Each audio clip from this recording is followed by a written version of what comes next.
사진을 몇 장 보시고 우리가 좀 시작하죠. 이 사진은 6.25 전쟁 후에 그 폐허가 된 한국의 모습입니다. 또 다른 장면들요. 또 다른 장면들요. 예. 이 사진을 보면서 이 생각이 문득 들었어요. 전쟁 후에 완전히 폐허가 된 이 나라를 보면서 당시 대통령이었던 이승만 대통령과 그 위정자들과 책임자들이 무슨 생각을 했을까? 폐허가 된 이 나라를 어떻게 세워야 될 것인가? 어떤 나라로 만들었을까? 막 그런 고민을 하지 않았는가 하는 생각을 이 느헤미야를 보면서 생각을 했습니다. 잘 아시는 것처럼 느헤미야는 이스라엘 백성이 멸망한 지 140년 동안 폐허로 남아있던 그곳을 새롭게 개척하기 위해서 그는 페르시아를 떠나서 예루살렘으로 돌아왔습니다. 그의 시작은 기도였죠. 그의 비전은 두 가지였습니다. 하나는 무너진 성벽을 건축하는 거하고, 그 다음에 그 성벽 안에서, 성 안에서 유다 백성들이 하나님의 백성답게 사는 공동체를 세우는 것, 그것이 그의 비전이었습니다. 당시 포로에서 돌아온 유다 백성은 한 5만 명 정도에 도달했지만 대부분 예루살렘 성 주변에 흩어져 살아가고 있었습니다. 성전은 재건되었지만 성벽이 무너져 있었기 때문에 이방인들이 공격해오고 또 생명을 부시하기가 쉽지 않았기 때문에 그 주변 안전지대에 흩어져서 살아가고 있었습니다. 그런데 이들을 모아서 느헤미야는 성벽 2.4km 그 거리를 49획으로 나누어서 52일 만에 예루살렘 성벽을 다시 건축하게 되었습니다. 기적적인 일입니다. 아무도 생각하지 못했던 정말 기상천외한 그 방법으로 건축을 했죠. 이 과정 속에서 산발락과 도비아나 게셈 같은 이방 민족들이 집요한 방해를 계속해왔고, 그 당시에 또 기근이 있었고 페르시아에 바쳐야 될 무거운 세금 같은 열악한 환경 속에서 내부의 갈등도 시련도 모든 것들이 불가능해 보였지만은 바로 느헤미야는 이 어려움을 극복하고 성벽과 10개의 문과 4개의 망대를 세우면서 이 성벽 건축에 성공하게 되었습니다. 근데 이제 진짜 문제는 성벽을 건축하고 난 이후부터였습니다. 140년간이나 폐허가 된 예루살렘 성리에 살던 사람도 많지 않았을 뿐더러 백성들은 생계 유지에 바빠서 현실에 묻혀 살고 이방인들의 생활에 동화되어서 하나님 백성의 정체성을 잃어가고 있었습니다. 이런 사람들을 모아서 새로운 하나님의 백성 공동체를 이룬다는 것은 어쩌면 성벽을 세우는 것보다 훨씬 더 어려운 일이었습니다. 7장 4절은 당시 상황을 잘 표현해 주고 있죠. 그 성읍은 광대하고 그 주민은 적으며 가옥은 미처 건축하지 못하였다고 그렇게 말씀하고 있습니다. 사랑하는 여러분, 여러분이 첫 번째 그런 사진을 보면서 어쩌면 이런 생각을 하는 분들도 있을 겁니다. 저 모습이 내 마음이에요. 저 모습이 우리 가정의 모습이에요. 저 모습이 내 인생의 모습이에요. 그렇게 생각하는 분들도 분명히 있을 겁니다.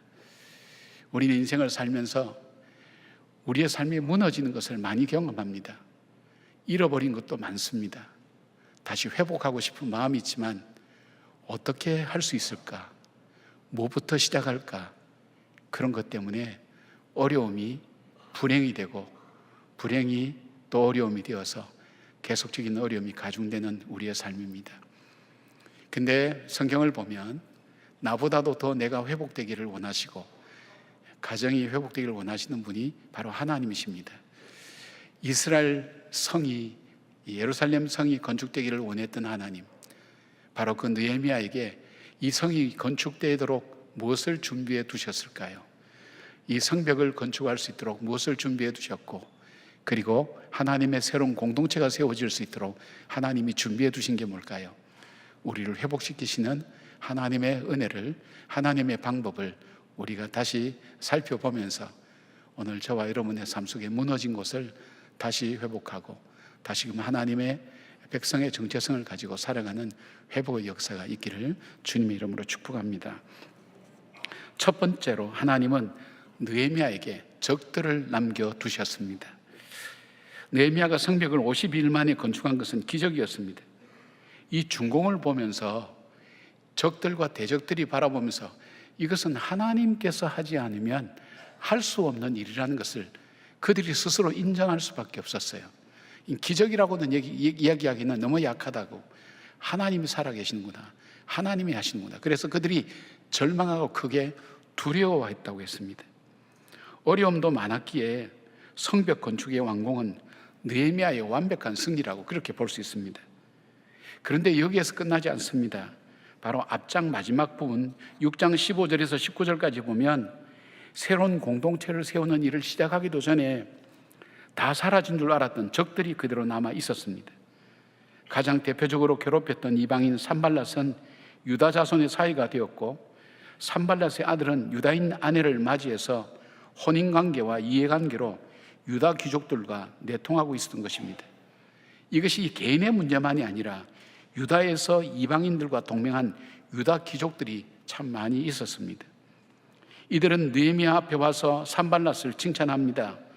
또 내부적으로 중요한 문제를 의논한 것이 모두 산발랏을 비롯한 적들의 귀에 모든 정보가 흘러 들어갔습니다.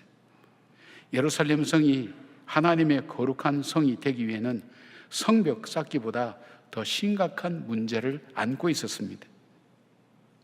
성벽 건축을 넘어서 하나님의 백성답게 살아가는 공동체를 세워가려고 하는 느헤미야의 비전에 비수를 꼽는 것과 마찬가지의 일이었습니다. 느헤미야는 불가능했던 성벽을 완공하고 이제는 이스라엘 백성이 하나님 백성답게 살 수 있다고 생각하며 기뻐했을 것입니다. 감사했을 것입니다. 그런데 더 크고 심각한 문제가 나타난 것입니다. 표면적인 것보다 더 크고 엄청난 문제의 뿌리가 존재한다는 것을 발견했습니다. 그래서 느헤미야는 방심하거나 승리에 도취해 있을 수가 없었습니다. 위기의식을 느꼈습니다. 이 사실을 알고 성벽이 완공되자마자 느헤미야가 제일 먼저 한 것이 있습니다. 레위 사람들로 하여금 문지기와 노래하는 자와 성전 일을 담당하는 자들로 우선적으로 임명했습니다. 여러분이 잘 아시는 것처럼 레위 사람들은 성전 일을 보는 사람들입니다. 바로 이 사람들에게 이 성문을 파수하는 일을 맡기고 하나님을 노래하는 것, 그리고 하나님께 예배하는 모든 일을 준비하는 사람으로 임명했습니다.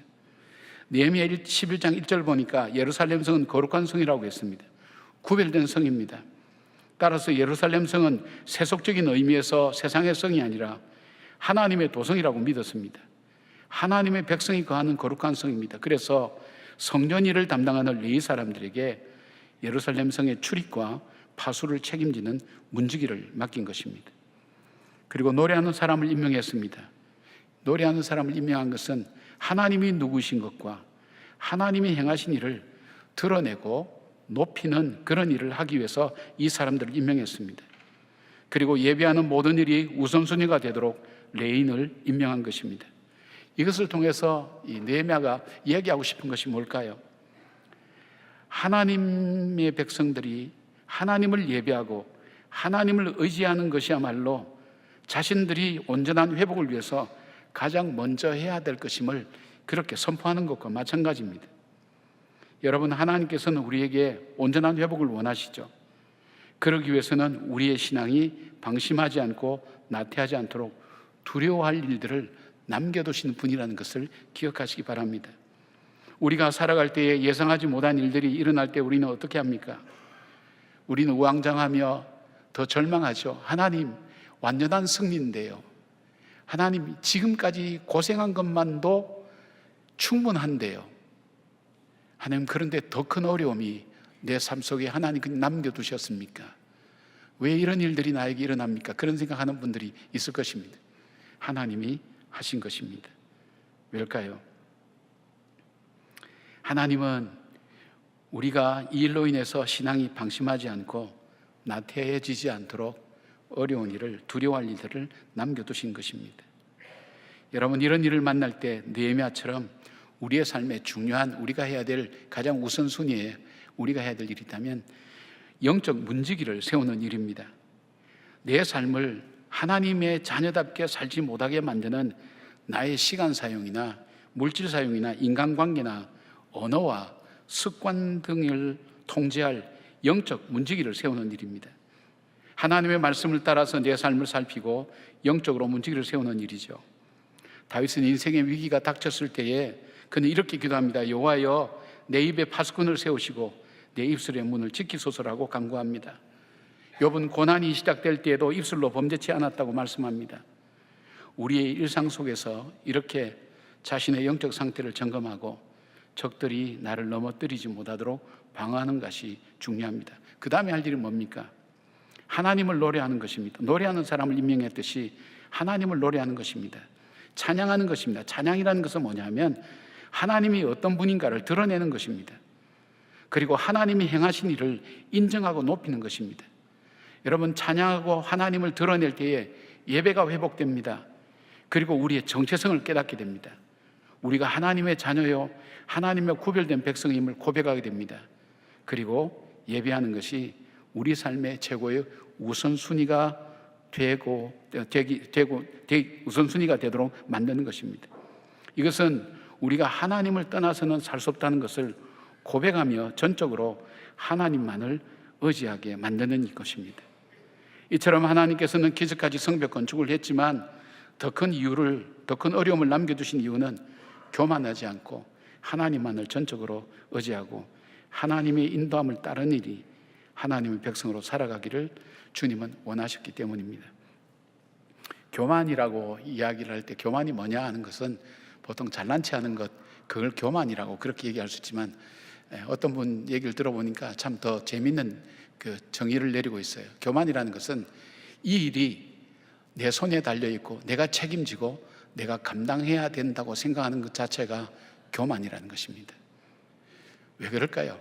여러분, 은혜라는 찬송 들어보면 내가 이 세상에 태어나 사는 것, 숨을 쉬고 호흡하는 것, 내가 봄, 여름, 가을, 겨울, 계절의 변화를 보는 것, 내가 또 움직일 수 있는 이 모든 것, 하나님 은혜라고 부를 때 여러분 고개를 끄덕거리고 받아들이고 수용하는 이유가 뭡니까? 젊을 때는 몰랐는데 모든 것이 저절로 되는 줄 알았는데 당연하다고 생각했는데 계단 오르는 것부터도 힘들고 숨 쉬는 것도 힘들고 그리고 우리가 교회 들어오고 하는 출입도 힘들고 전에는 이거 당연하고 예사로 생각했는데 하나하나가 내 힘으로 되는 것이 아니라는 것을 인정하기 시작했다는 뜻 아닙니까? 인생을 살면서 그걸 알게 되는 겁니다. 저절로 되는 것은 없구나. 그래서 하나님의 은혜구나 하는 것을 이야기하게 되죠. 그래서 남은 삶을 어떻게 하나요? 기도할 때 하나님께 남은 삶을 의지하는 것입니다. 돈 많은 사람도 높은 사람도 지식이 많은 사람도 바로 이 사실을 깨닫게 될 때 내 삶이 내 손에 달려있는 것이 아니라 전적으로 하나님 손에 있구나. 바로 이것이 겸손입니다. 하나님은 우리로 하여금 우리의 삶이 전적으로 하나님께 있다는 것, 성벽 건축하는 것도 하나님께 있었지만 그보다 더 어려운 하나님의 백성이 하나님의 성벽 안에, 성 안에 들어가서 하나님 백성답게 살게 하는 모든 일들도 전적으로 하나님 손에 있다는 것을 느헤미야에게 깨닫게 하기 위한 하나님의 방법이었습니다. 여러분, 여러 번 말씀드렸지만 하나님은 문제가 급한 분이 아닙니다. 우리는 내 삶 속에 일어나는 문제가 급합니다. 이것 해결해야 됩니다.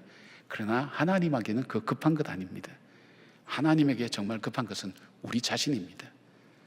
하나님께서 이 일을 통해서 우리를 더 가까이 두시고 하나님을 더 섬기고 사랑하기를 원하시는 하나님께서 하시는 말씀을 들으셔야 됩니다.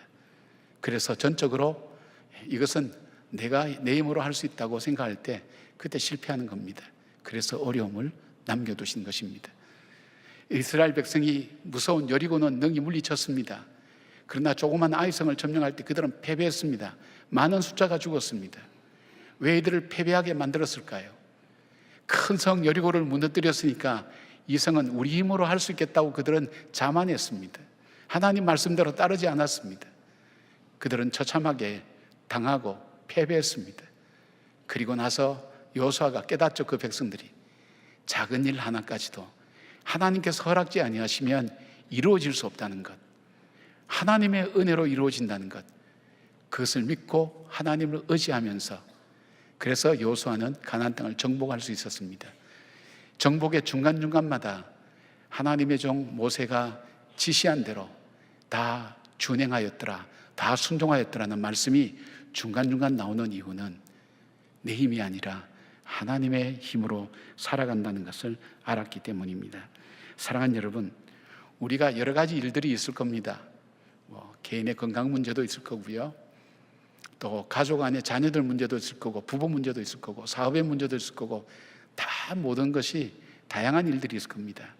그러나 하나님께서는 느헤미야를 통해서 회복의 첫걸음은 하나님과의 관계라는 것을 먼저 깨닫게 하신다는 것을 기억하고, 느헤미야는 영적 파수꾼을 세우고 하나님을 노래하고 인정하고 찬양하는 그 노래 부르는 사람을 임명하고, 그리고 예배되는 일에 우선순위를 두도록 그 사람들을 임명해서 준비하는 것으로 하나님께서 예비하신 이 공동체를 만들어가는 일에 첫 번째를 이루어가는 것을 보게 됩니다.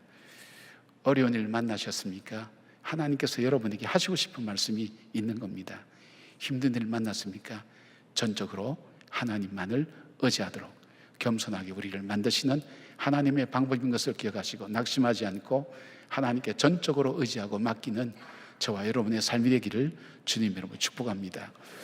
두 번째로 하나님께서 남겨두신 게 뭐냐면 신실한 일꾼들이었습니다. 2절에 보니까 내 아우 하나니와 영문에 관한 하나냐가 함께 예루살렘을 다스리게 하였는데, 하나냐는 충성스러운 사람이요 하나님을 경외함이 무리 중에서 뛰어난지라, 그렇게 말씀합니다. 느헤미야는 문지기와 노래하는 자와 레인을 임명하고 이어서 바로 예루살렘 성을 행정적으로 관장하는 사람인 하나니 자기 동생입니다. 이 낙하산이라고 얘기할 정도로 자기 동생을 세웁니다. 그리고 조그만 지역을 담당했던 그 하나냐를 성 전체의 방비와 치안을 담당하는 책임자로 세웁니다. 하나는 우리에게 적을 남겨두시기도 하지만 바로 우리를 돕고 우리와 함께 동력하는 하나님은 일꾼을 남겨두시고 숨겨두신다는 것을 여러분 발견해야 됩니다. 첫째는 하나니입니다. 이름이 비슷해서 혼돈스럽죠. 하나냐가 형제 같은데 하나니는 느헤미야의 형제입니다. 그런데 느헤미야에게 무너진 예루살렘에 대한 상황을 전달해주고 느헤미야의 가슴에 그 비전에 불씨를 뿌린 사람이 바로 이 하나니입니다. 바로 너가 여기에 있을 것이 아니라 저 성벽이 무너지고 불타고 고통당하는 저 동족을 바라보게 만들고 느끼게 만들고 슬퍼하게 만들고 그 가슴 속에 불을 질러서 저 성을 다시 쌓아야 되겠다는 그 마음과 비전을 주게 했던 사람이 바로 이 하나니입니다. 그리고 하나니를 임명하면서 어떻게 예루살렘 이 성을 재건하고 어떤 공동체를 만들어야 될지에 대한 비전도 함께 나누는 사람, 그 사람을 책임자로 임명한 것입니다. 여러분, 일을 할 때 속도보다 더 중요한 것이 있다면 방향입니다. 같은 말, 같은 뜻, 같은 생각을 가진 사람이 필요한 것입니다. 교회 모든 분들에게 비전과 사명 등 이것을 필수 교육으로 넣은 이유가 바로 이겁니다. 비전이 다르면요, 목표도 달라지고 목적도 달라지고 갈등과 다툼이 일어나면서 방향을 잃어버리게 됩니다.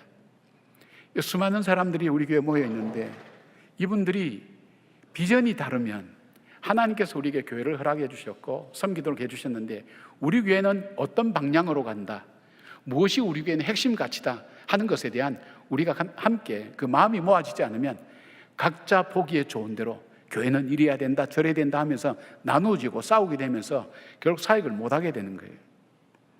그래서 가끔 우리 교육자들한테도 제가 그런 얘기를 합니다. 요즘은 잘 안 합니다만은 제가 한참 교회가 계속 성장하고 변화가 올 때는 그런 얘기를 했어요.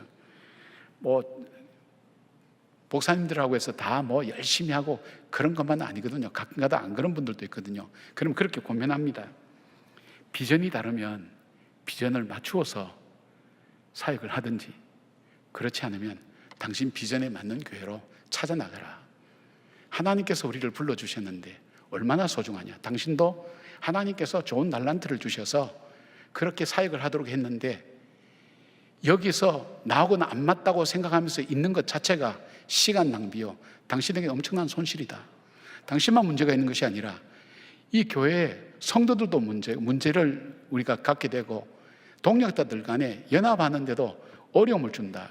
그러니까 당신에게 유익도 없고 우리에게도 유익도 없으니까 당신의 임지를 다시 찾아나가는 게 좋겠다. 그렇게 얘기합니다. 왜냐하면요, 방향, 비전이 같은 사람이 있다는 것이 굉장히 중요한 거예요. 그래서 우리 성도님들이 교회 오시면 비전과 사명을 꼭 듣게 하는 이유가 그겁니다. 우리 교회는 많은 교회 중에 이 방향으로 갑니다. 이것이 우리에겐 중요한 가치입니다. 그래서 교육훈련을 만든 것입니다. 바로 그 비전을 공유하는 그 사람, 비전을 함께하는 그 사람을 행정 책임자로 임명하는 겁니다. 동생이라서 임명한 것이 아닙니다. 그 다음에 볼 수 있는 사람은 하나냐라는 사람입니다. 이게 외우기에 좋게 하나냐 두 개냐 이렇게 오면 여러분 외우기가 좋아요. 하나냐라는 사람, 치안과 방어를 담당하는 사람으로 임명했습니다. 말씀드린 것처럼 그는 작은 지역을 담당하는 관리였지만 예루살렘 전체의 치안과 방어를 위한 책임자로 임명합니다. 그를 선택한 이유는 그가 충성스러운 사람이었기 때문입니다. 충성은 히브리어로 에메트라는 그런 말인데 이 말은요, 끝까지 함께 할 수 있는 사람이라는 뜻입니다. 변치 않고 자신이 맡은 일에 최선을 다하는 사람, 바로 그 사람을 이 충성이라고 그렇게 얘기합니다. 느헤미야는 하나냐를 마지막까지 하나님의 거룩한 도성이 되도록 세우고 비전을 이루기까지 끝까지 함께할 사람이라고 그렇게 믿었습니다. 둘째, 이 하나냐를 선택한 또 하나의 이유는 하나님을 경외하는 사람이라고 했습니다. 똑똑한 사람, 잘난 사람, 특별한 달란트가 있는 사람, 그 사람이라서 뽑은 게 아닙니다. 이 사람은 하나님을 경외하는 사람이 있어요. 이 말은 하나님을 향한 두려움, 거룩한 두려움을 가지고 있었다는 것입니다. 그는 자기 삶의 기준을 하나님 뜻에 두었습니다. 일이 좋든지 싫든지 마음에 들든지 안 들든지 사람이 보든지 보지 않든지 늘 하나님 앞에서 살아가는 사람이었습니다. 성경이 말하는 무리 중에 뛰어난 자라는 것은 많은 이들이 하나님을 경외함으로 섬겼지만 그 중에서도 가장 신실하고 충성된 자가 바로 하나냐였다는 것을 말합니다. 이들을 신뢰할 수 있었기 때문에 두 사람을 임명하고 나서 이 두 사람에게 성을 지키는 원칙을 세우고 위임해 줍니다. 문 닫는 성문 닫는 시간까지, 그리고 자기 집 앞을 지키는 그 방어하는 것까지 바로 구체적인 것을 맡길 수 있는 사람, 그 사람에게 맡겨놓으면 전혀 뒤를 볼 필요도 없는 사람. 저도 가능하면 목사님들에게 일을 맡기면 잊어버립니다. 그리고 속이 좀 답답할 때는 그렇게 생각합니다. 그거는 당신이 하나님 앞에서 책임져야 될 몫이기 때문에 그냥 내가 도와만 주지, 그래서 책임 안 지고 하는 사람은 어떻게 할 수 있는 방법이 없습니다. 여러분, 부서에 우리 부장님들, 우리 안수집사님들, 권사님들 세워서 사역을 하게 하는 이유도 그겁니다. 위임해 드리는 겁니다. 기도하고 우리 비전에 맞추면 거기에 맞게 결정하고 선택하고. 지금 우리 교육훈련 프로그램이 저절로 된 것 아닙니다. 시작은 제가 했지만 그것을 체계적으로 할 수 있도록 만든 분은 우리 성도님들입니다. 그것을 맡은 분들이 더 연구하고 기도하면서 이 훈련이 더 잘 될 수 있도록, 효과적으로 될 수 있도록 어떻게 하면 좋겠는가. 제가 봐도 깜짝 놀라요. 이건 내가 처음에 만든 게 아니었는데 정말 더 멋지게 만들었구나, 세워졌구나. 이런 헌신의 모습들, 그것이 바로 동력자의 모습인 것을 보게 됩니다. 하나님께서는 느헤미야에게 예루살렘 성의 재건의 비전을 자기 가슴에 전해준 사람 하나니를 만나게 하셨고, 그리고 자기가 맡은 일에 충성스럽게 최선을 다하며 하나님을 경외하는 사람인 하나냐를 만나게 하셨습니다. 현장에서 만날 수 있었습니다. 여러분, 우리 삶이 힘들고 어려울 때 우리가 만나야 될 사람들이 어떤 사람들입니까? 우리가 어려울 때 사람을 잘 만나는 것이 참 중요하거든요. 그런데 어려울 때는 나의 필요와 약점 때문에 정말 어려운 사람을 많이 만나게 됩니다. 선택의 실패를 많이 합니다. 그래서 좋은 사람을 만난다는 것은 굉장히 중요한 일입니다. 어떤 사람 만나는 것이 중요한가? 나의 믿음을 견고하게 하고 내 삶을 하나님 앞에 더 인도하며 믿음으로 이겨나가게 할 사람을 만나야 됩니다. 비전을 가진 사람 만나면 비전을 전해줍니다. 믿음을 가진 사람은 믿음을 전념시킵니다. 사랑을 가진 사람을 통해서는 사랑하는 법을 배우게 됩니다. 신실한 사람을 만나면 내가 만난 일에 실망하지 않고 인내를 가지고 이겨나갈 수 있는 용기와 격려를 줍니다. 영적 지혜를 가진 사람을 만나면 이간질과 거짓말로 우리를 공격하는 사단의 음모를 분별하게 해주는 것입니다. 그래서 만남을 위해서 기도하는 것은 굉장히 중요한 것입니다. 저도 만남을 위한 기도 많이 합니다. 좋은 교육자들 만나게 해달라고. 왜냐하면 좋은 분들을 만나야, 좋은 분들이 세워져야 우리 성도들이 행복합니다. 그런데 비전도 다르고 충성스럽지도 않고 자기 고집만 가지고 있는 사람들을 만나면 참 어렵습니다. 힘듭니다. 그래서 기도를 많이 합니다. 왜냐하면 제 힘으로 할 수 없는 거기 때문에. 하나님 정말 좋은 일꾼 보내주십시오. 만나게 하십시오. 그리고 그 다음에 그래도 어려운 사람은 하나님께서 나에게 두려움의 대상을 남겨두셨구나 생각하고 그대로 받아들입니다. 위해서 중보만 하게 됩니다. 여러분, 그런데 이 사람을 어디서 만납니까? 삶의 현장에서 만날 수 있습니다. 하나니와 하나냐를 그 작업하고 성벽을 쌓는 그 현장에서 발견하고 발탁하게 된 겁니다. 미국의 링컨 대통령은 미국 사람뿐 아니라 전 세계 사람들이 다 존경하는 사람이죠. 근데 이 사람의 삶을 보니까 실패와 실패투성이에요. 큰 것만 세어봐도 제가 한번 지어봤는데 18가지인가 실패했어요. 첫사랑도 첫사업도 다 실패하고 정신적으로 어려워서 정신과 약도 먹고 사업할 때 빚진 것은 그가 뭐 10몇 년을 갚았다 그래요. 갚죠. 그것만 아니에요. 무슨 선거에 나가서 다 떨어지고요. 하원 의원 한번 당선되고 대통령 당선된 것밖에 없어요. 큰아들도 죽고 넷째 아들도 죽고 아픔과 어려움을 경험하면서 수없이 정적과 어려움에 시달리고 그에게는 수많은 시련과 어려움이 있었어요. 근데 그로 하여금 그를 붙들어주는 사람이 있었어요. 바로 이 조슈아 스피드라는 사람이 있는데 훗날 링컨은 이렇게 회고합니다. 나에게 만약 이 친구가 없었다면 나는 이 세상에 없었을 것이라. 그래서 만남이라는 게 참 중요합니다. 느헤미야는 절체절명의 위기 가운데서 하나님께서 하나니와 하나냐라는 사람을 준비해 주셨어요. 그리고 이들과 함께 새로운 예루살렘을 건설하는데 함께 일할 수가 있었습니다. 어려울 때 좋은 사람 만나는 게 어렵다 그랬잖아요. 그래서 여러분에게 말씀드려요.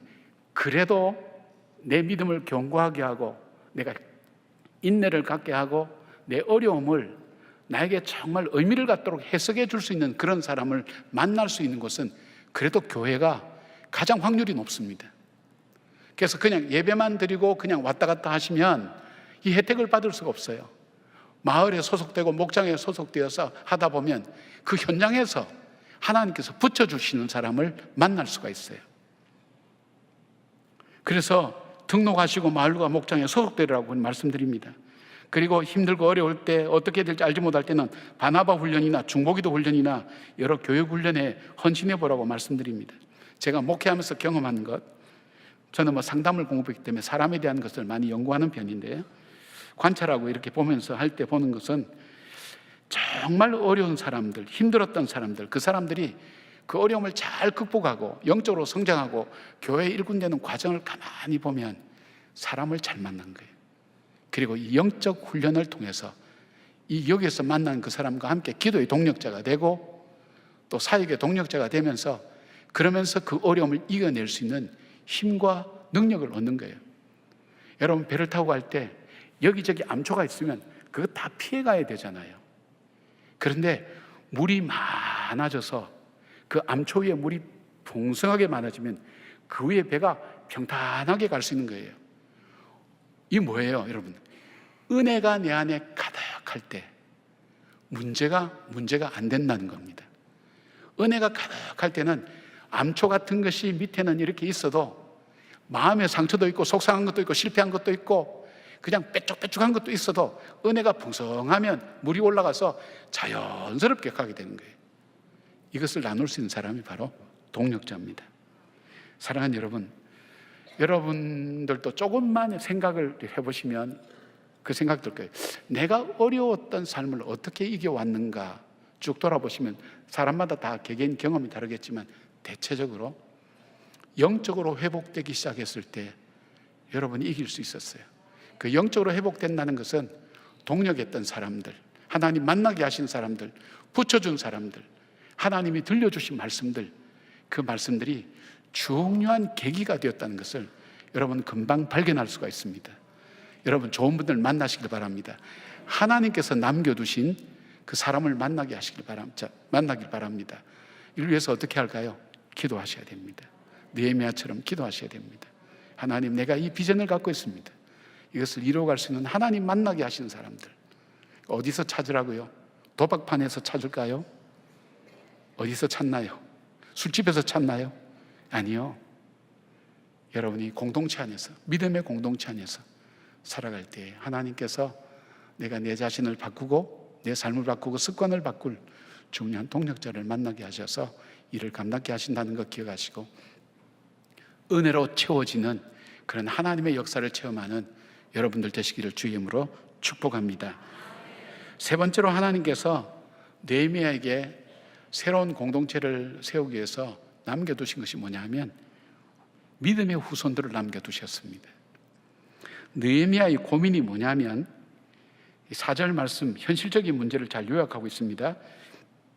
그 성읍은 광대하고 그 주민은 적으며 가옥은 미처 건축하지 못하였음이니라, 그렇게 말씀합니다.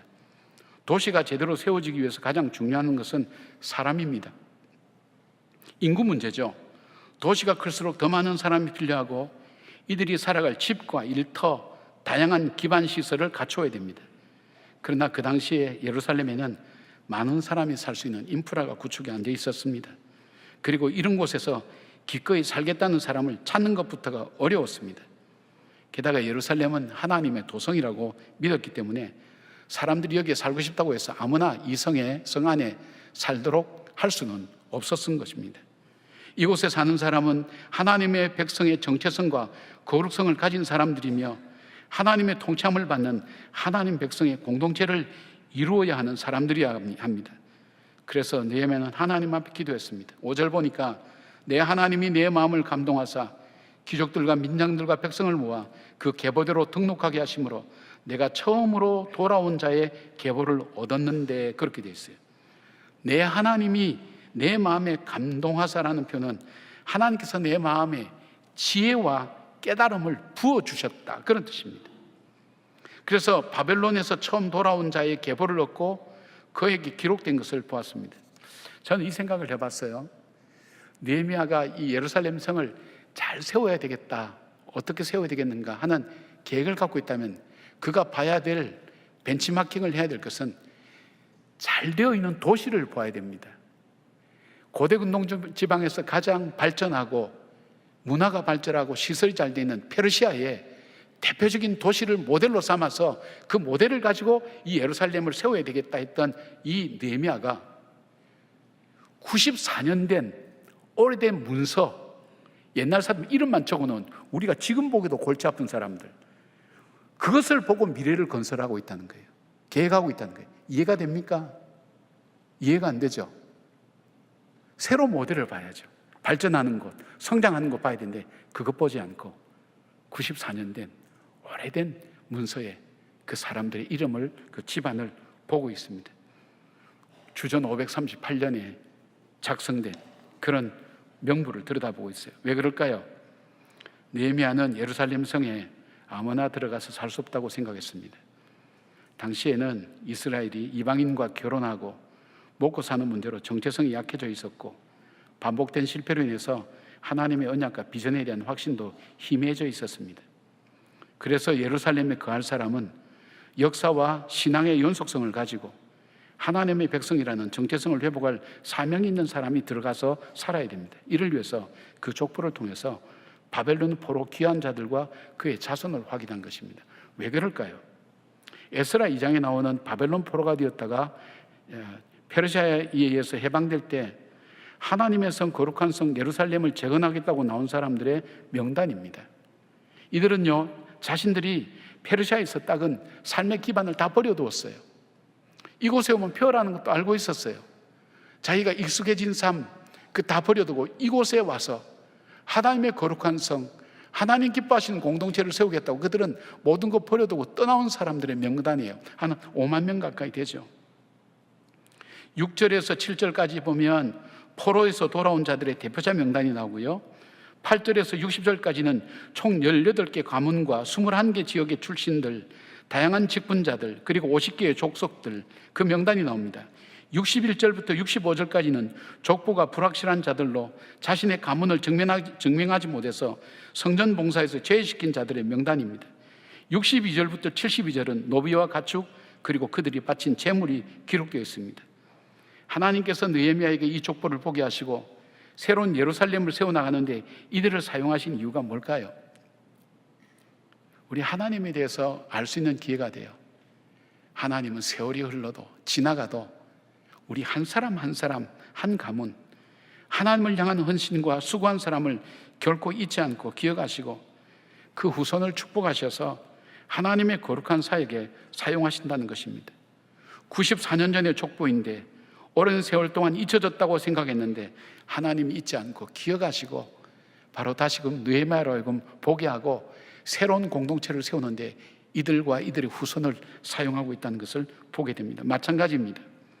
하나님은 생명체가 행위록에 기록된 우리의 삶도 주님은 기록하시고 기억하신다는 것입니다. 어린 소자에게 예수의 이름으로 냉수 한 그릇 준 것까지도 잊지 아니하시는 하나님의 은혜가 후손들에게도 이어져 내려가는 것을 보게 만듭니다. 여러분, 우리가 신앙생활을 바르게 할 때 중요한 것이 있습니다. 중요한 것이 뭐냐면 신앙의 정체성이 있어야 됩니다. 정체성이라는 것은 내가 누구인가 하는 것입니다. 알렌 글라이드라는 역사학자, 그 사람이 제가 한번 좀 여러분에게 얘기했을 겁니다. 초대교회가 그만큼 박해를 받고 사자의 밥이 되고 사람들, 예수 믿는 사람을 기둥에 묶어서 밤에 로마를 밝히는 불쏘시개로서는 그런 순교에 박해가 있었음에도 불구하고 그들이 카타콤이라는 동굴 속에 들어가서 일평생 사는 그런 일을 할지라도 그들이 살아갈 수 있었던 그 이유는 그들의 정체성에 있었다고 그렇게 얘기합니다. 그들은 크게 정체성이 한 4가지였다고 해요. 4가지.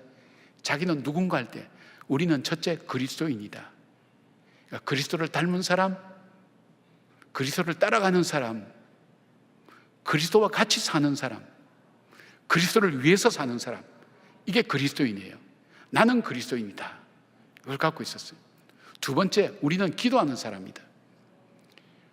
토론으로 풀지 않았어요. 그 당시 히랍이나 이럴 때는 토론 문화가 발달했잖아요. 풀지 않았어요. 그들은 기도였어요. 살아계신 그 하나님 앞에 기도하는 것, 기도를 들으시는 그 하나님, 기도하는 사람들이다. 세 번째는 우리는 그리스도 안에서 한 형제 자매다. 그래서 나그네가 오더라도 그리스도 형제 자매들을 친절하게 자기 집에 안방, 쉽게 말하면 안방에 모셨어요. 근데 이분이 표현하는 것이 침상을 더럽히지 않았다 그랬어요. 남녀가 입맞추며 서로 인사하고 한다 할지라도 그들은 정결하고 깨끗하게 살았어요. 그러나 한 형제 자매이기 때문에 그들은 서로를 돕고, 가난한 사람이 없었어요. 예수 믿는 사람 중에. 로마의 황제가 로마의 전통 종교를 복귀시키기 위해서 보면서 좌절한 게 있어요. 저 예수 믿는 사람들은 가난한 사람이 없다. 오히려 우리 백성을 돕는다. 그러나 우리 가운데는 잘 산 사람, 못 사는 사람, 얼마나 고통받는 사람 아니야. 좌절한 것을 기록해 놓은 것이 있어요. 가난한 사람이 없어요. 형제 자매로 생각하니까. 네 번째, 우리에는 산 소망이 있다. 절대 소망, 하나님 나라라는 절대 소망이 있다. 이 4가지의 정체성을 가지고 있었어요. 그러니까 그들이 삶 속에서 흔들리지 않는 거예요.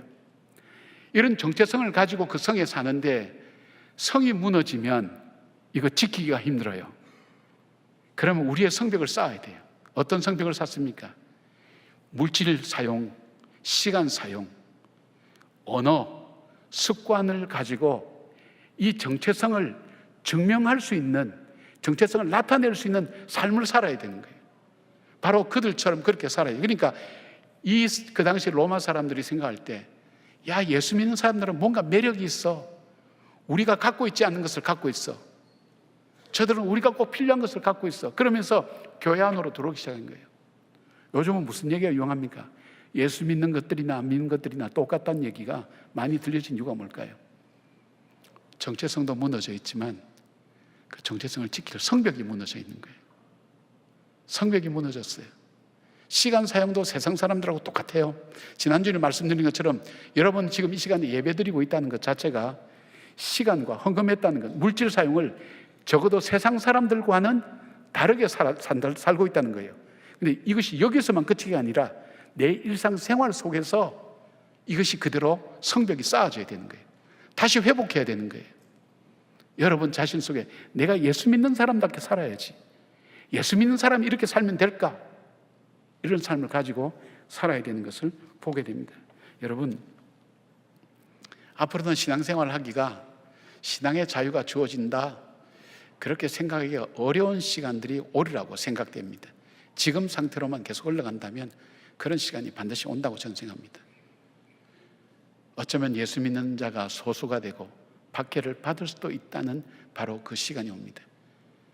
내가 믿는 이 진리가 분명하다면 하나님이 살아계시고 우리 생사회복을 주관하시고 역사를 주관하시고 그리고 하나님의 말씀대로 이루어 가시고 우리에게 천국을 준비하고 계신다는 이 확실한 우리의 믿음이 있다면 이 믿음의 정체성을 굳건하게 붙들고 우리가 실제 생활 속에서 이런 믿음을 가진 자의 삶을 살아야 돼요. 살지 않으면 무너질 수밖에 없어요. 이방인들이 와서 성 안에 산 사람을 공격하듯이 예수 믿는 우리를 공격하면서 무너뜨리고 낙심하게 될 수밖에 없는 거예요. 이제는 예수 믿는 것을 대충 살기는 어렵습니다. 대강 살기도 어려운 세상입니다. 실제적으로 그렇게 살아야 됩니다. 바로 느헤미야가 원했던 바로 그 후손들, 그 사람들이 그런 사람들이었습니다. 그리고 하나님께서 우리의 삶의 자리를 옮기기를 원하십니다. 지금 편안하고 안락하게 살고 있는 이 자리에서 어렵게 사는 분들도 있겠죠. 이 자리가 아니라 정말 하나님의 사명의 자리, 하나님께서 우리에게 두시기를 원하시는 그 자리, 그 자리로 우리의 삶에 옮기기를 원하십니다. 그것을 기억하시기 바랍니다. 우리가 헌신한 것 하나님은 기억하고 결단하고, 헌신한 것 하나님 기억하고 계시고 잊지 아니하신다는 것, 그리고 우리로 하여금 거룩한 백성답게 사는 바로 그 예루살렘 성에 사는 사람들로 우리를 뽑아서 세워서 어떻게 해요? 이 성을 파수하겠죠. 우리 자녀들 지켜야 돼요. 우리의 살아가는 삶을 지켜야 돼요. 여러분이 영적인 파수꾼이 되셔야 돼요. 우리 교회를 지켜야 돼요. 이 나라를 지켜야 돼요. 영적인 파수꾼이 되셔야 돼요. 하나님이 행하신 일을 찬양해야 돼요. 노래해야 돼요. 인정해야 돼요. 고백해야 돼요. 하나님이 하셨다고, 내 삶을 통해서도 하나님이 하셨다고 하는 고백을 할 수 있어야 돼요. 이 나라가 여기까지 온 것도, 교회가 여기까지 온 것도 하나님께서 하셨다고 그 고백을 드릴 수가 있어야 돼요. 이 고백 속에 예배가 살아나요. 내 영이 살아요. 내가 누구인지를 알게 되는 거예요.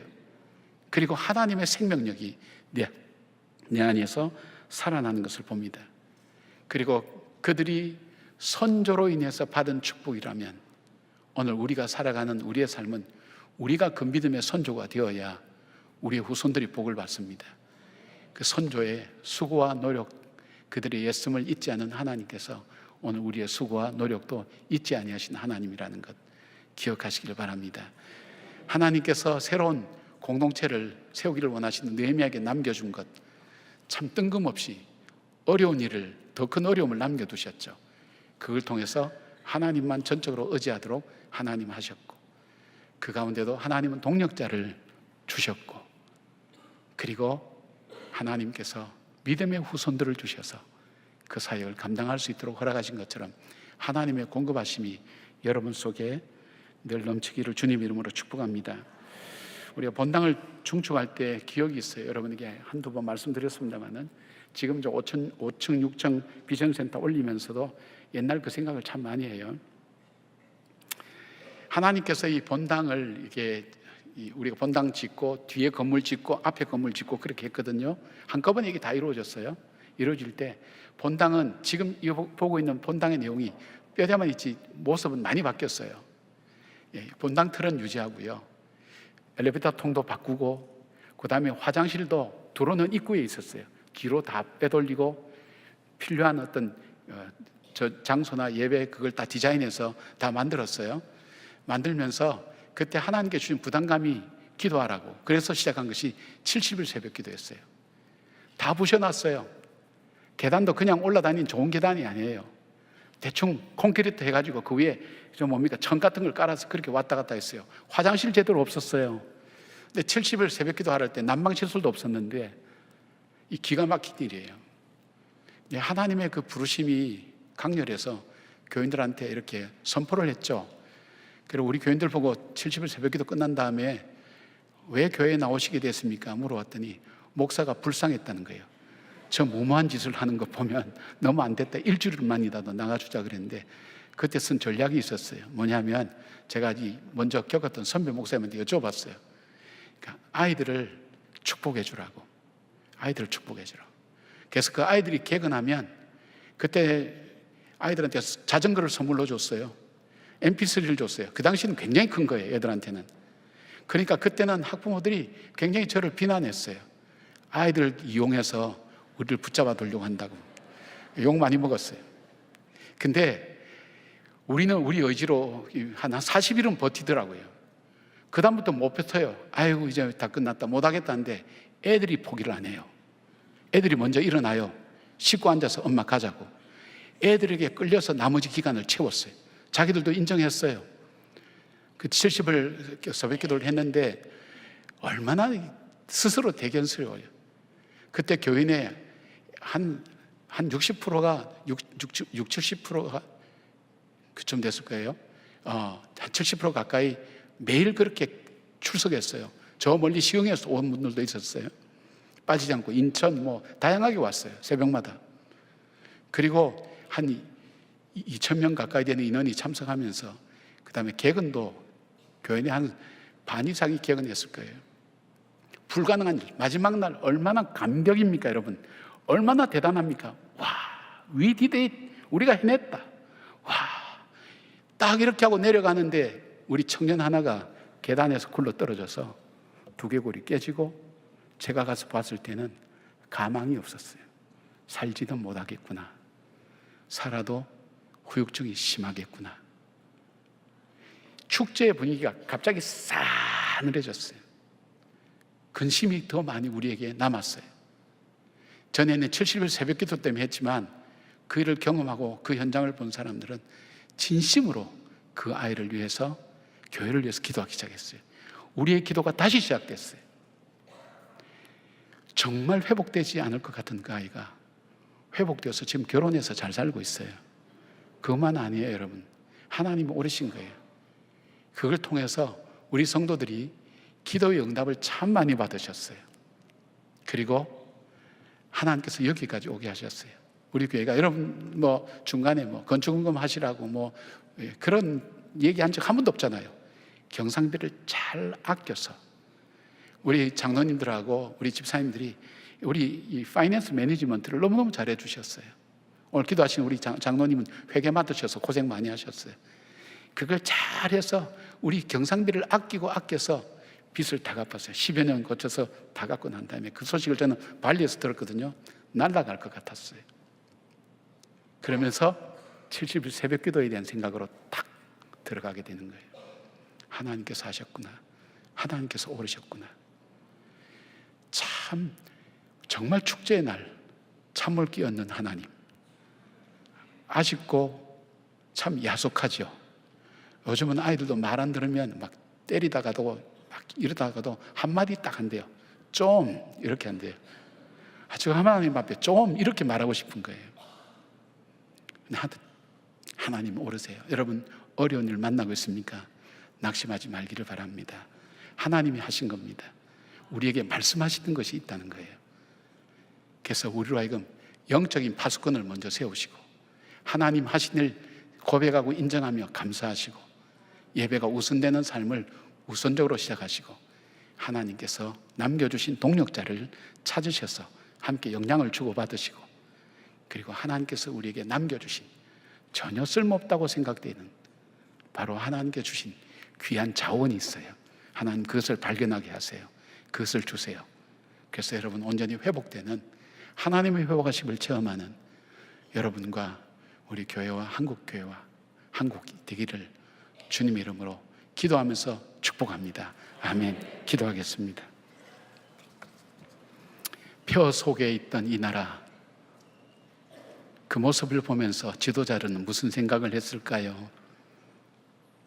어떻게 이 나라를 이렇게 세울까? 어떤 나라로 만들어 갈까? 기도했던 그들이 아니겠습니까? 하나님, 오늘도 우리의 삶에 무너진 것을 보며 어떻게 세우며 어떻게 시작해야 되는지 알지 못할 때 느헤미야를 통해서 주신 하나님 말씀을 저희들이 본받게 하시고 말씀의 지혜를 깨달을 수 있도록 도와주시길 원합니다. 하나님과의 관계가 우선순위라는 것을 저희들이 기억하게 하여 주시고 우리에게 동력자를 주셨다는 것, 외로워하지 않도록, 고독해하지 않도록, 힘들어하지 않도록 주셨다는 것을 발견하게 하시고, 그리고 우리에게 정말 아무 쓸모없다고 생각됐던 그러나 하나님께 주신 영적 자원들을 우리에게 남겨두신 것을 기억하며 잘 이겨나가고 극복해 나가고 하나님, 다시금 하나님이 계획하시는 새로운 교회와 새로운 나라가 될 수 있도록 저희들을 하나님 새롭게 설계하여 주시고 인도하여 주시옵소서. 예수님의 이름으로 기도드리옵나이다. 아멘.